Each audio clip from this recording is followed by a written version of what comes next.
And and kind of moving ahead to the present day, you're now with Bruce Springsteen.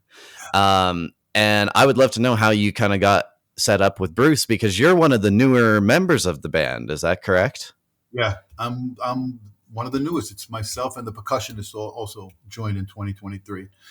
Well, that happened because, unfortunately, my friend Clark Gayton played trombone for Bruce for a while. And I actually played with Bruce for Clark in 2009. 2009, Clark Gayton, the trombonist, couldn't make it, asked me to fill in for him at the Garden.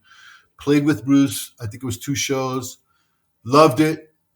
So they I was kind of on the radar already. And so then when Clark got sick in 2020, the end of 2022, I had been playing with Mark Anthony for 20 years. And my last show with Mark Anthony was 2022. It was actually the last show that I got the text from Barry saying that this might be happening, that they may use me for Bruce. And I was very, very happy because I figured, I loved playing with Mark Anthony. I love that music, and the band is amazing. But it had been 20 years already, and I was, not that I was looking for something else, but I guess he's watching out for me. And he said, you know what, it's time for you to do this. And so for me, I was very happy and humbled. And again, it was because of Barry and Kurt Ram, who was the other trumpet player. Kurt, we had worked together, myself and Kurt, in years past as well.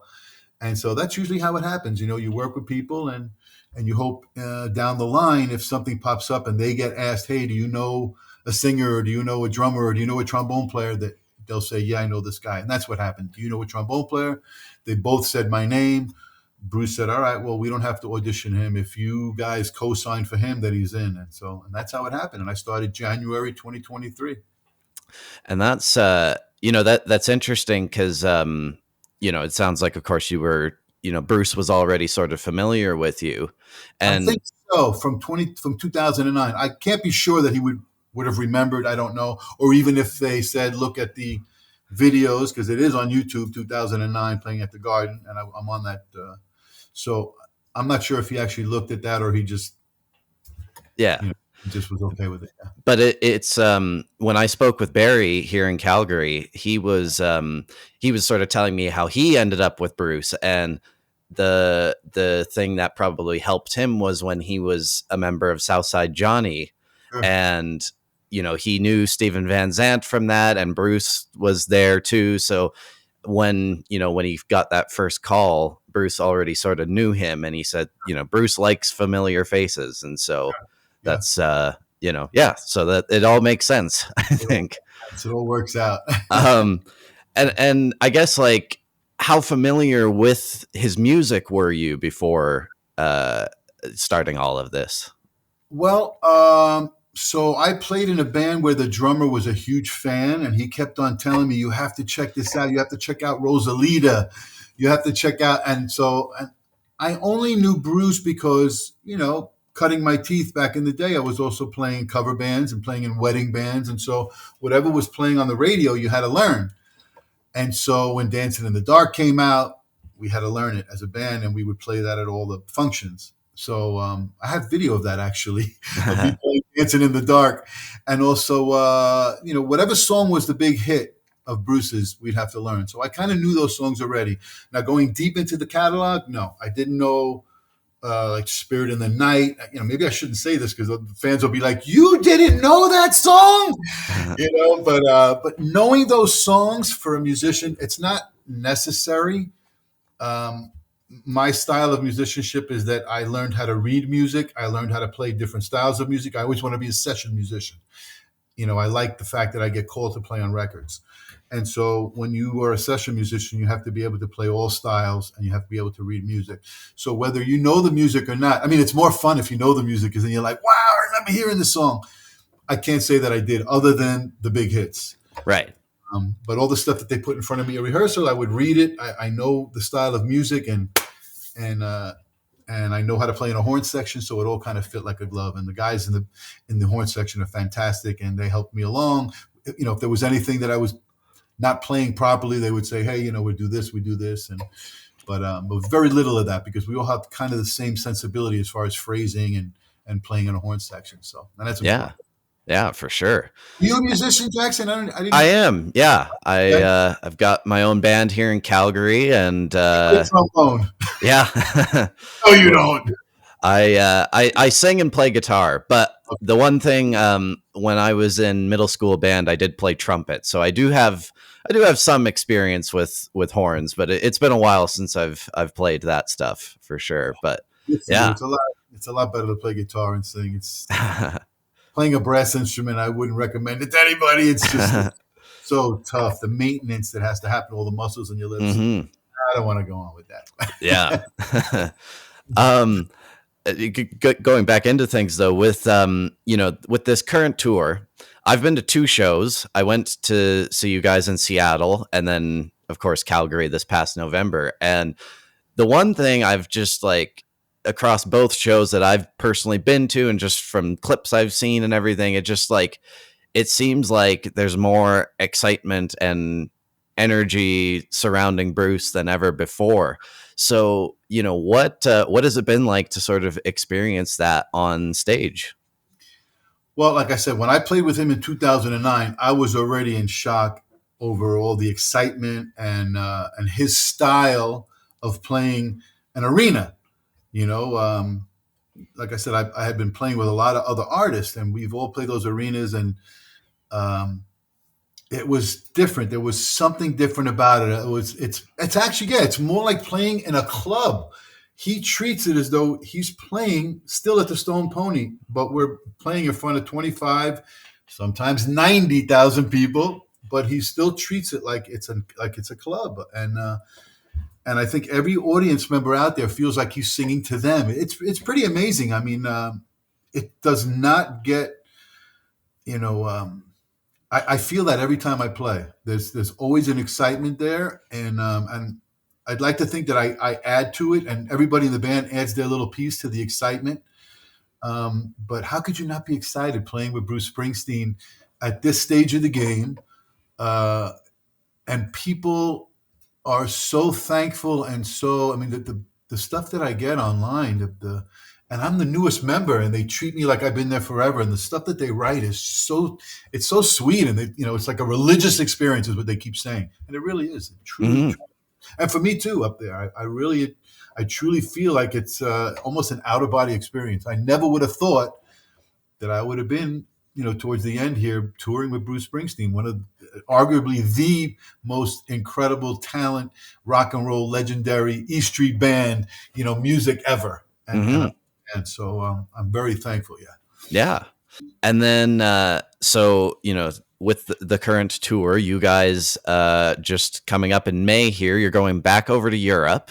Yes. And it's been interesting because, of course, last fall, there was that documentary that came out called Road Diary, which is really good if any listeners out there haven't seen it. But the one thing I sort of took away from watching that was like just how you're like the European audiences, and it seems like almost like a bigger deal over there when you guys perform versus over here in North America. Well, you're right. I mean, I don't want to get in any trouble, but you're absolutely correct. The United States audiences are fantastic. They always show up. They're screaming, they're dancing, they know all the lyrics.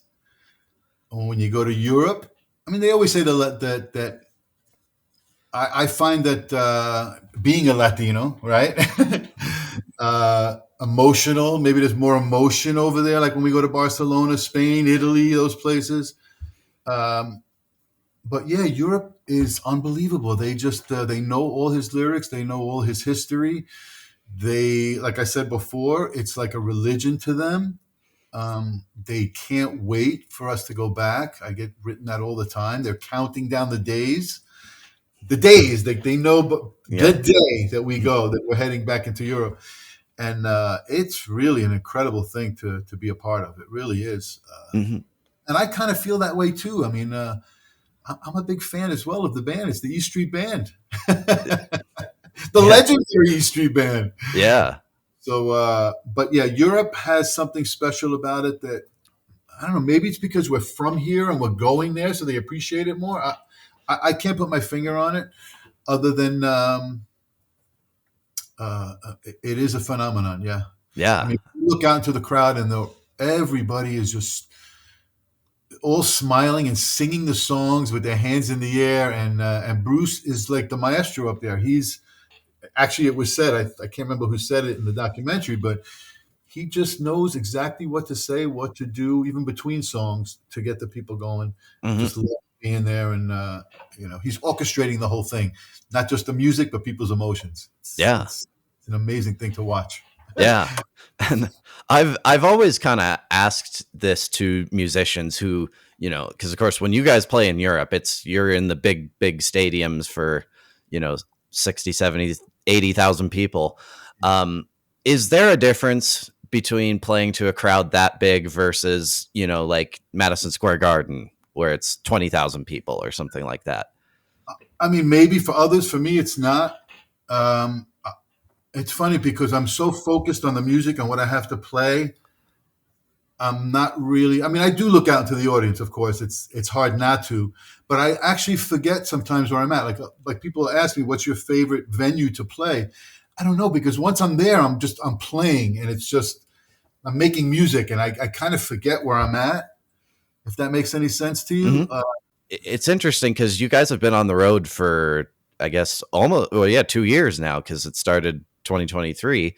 Um, so once you like get into it and you sort of have like breaks between the legs of the tours, do you guys have to rehearse before you go over to Europe, like for this upcoming run, or have you played so much now that like you just show up and play? We will fly in early somewhere, and we will go over the music, go over some music. Is it needed?